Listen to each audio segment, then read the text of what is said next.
Sutradara Ant-Man and the Wasp: Quantumania diduga secara nggak sengaja membongkar salah satu plot penting untuk film yang akan dirilis tahun depan nanti. So, seperti apa ya kira-kira pembahasannya? Tanpa basa-basi lagi, mari kita breakdown. Dalam wawancaranya di majalah Empire, sutradara Peyton Reed menjanjikan ada momen paling menarik ketika Kang the Conqueror bertemu dengan Scott Lang alias Ant-Man. Reed menjelaskan lebih lanjut bahwa Kang yang akan muncul adalah versi prajurit jenius sekaligus terbrutal dan ahli strategi perang. Dan sementara itu, di sisi lain Scott Lang dianggap sebagai anggota Avengers yang paling lemah dibandingkan yang lain. Nah, uniknya teman-teman, ternyata Kang yang muncul di dalam trailer sedang dijebak di dalam alam kuantum. So, dengan demikian maka menurut Reed secara logika, kira-kira apa ya yang membuat Kang sebagai karakter yang lebih mengerikan daripada Thanos, dan harusnya dia lebih jenius karena dari masa depan yang tentunya sudah paham mengenai kuantum, kok malah meminta bantuan pada Scott yang sebenarnya nggak pinter-pinter banget. Di sisi lain, kalau kita misalnya ngomongin soal urusan mencuri, maka memangnya apa sih yang ditakutkan oleh Kang? Bukannya kalau memang Kang ini ahli strategi dan juga perang, maka seharusnya dia lebih berani dan juga lebih tahu mengenai apa yang sebaiknya untuk dilakukan.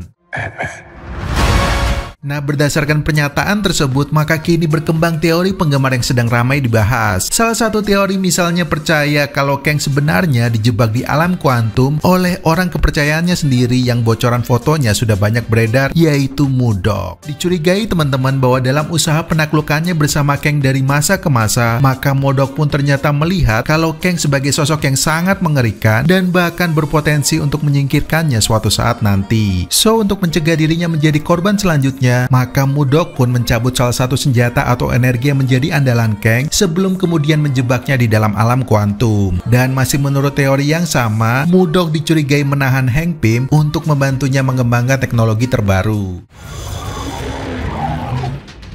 So, berdasarkan hal tersebut, maka Kang pun masuk akal kalau meminta bantuan dari Ant-Man untuk mencuri kembali alat tersebut dari MODOK, karena dianggap jika ada orang dalam yaitu Hank Pym yang bekerja untuk MODOK, maka akan lebih mudah untuk melakukannya. Sementara itu, Kang juga secara diam-diam diyakini penggemar mengetahui mengenai kemampuan Ant-Man dan juga hubungannya dengan Hank Pym, karena dia secara ironis juga pernah menghabisi Ant-Man di universe lain. Apalagi teman-teman, menurut bocoran suara dan juga video yang sempat beredar, ada momen ketika Kang terheran-heran melihat Scott Lang karena dia mengaku pernah membunuh Ant-Man dan bahkan Avengers. Nah, sekarang silakan tulis teori kalian soal alasan kenapa Kang meminta bantuan Ant-Man yang sebenarnya lebih lemah daripada dirinya. Dan seperti biasa, kalau kalian suka dengan pembahasan seperti ini, maka jangan lupa untuk subscribe Moviespedia sekarang juga dan nyalakan lonceng notifikasinya biar teman-teman gak ketinggalan informasi menarik lainnya seputar dunia film. Gue Adi pamit, tetap sehat serta semangat buat kalian, dan peace out.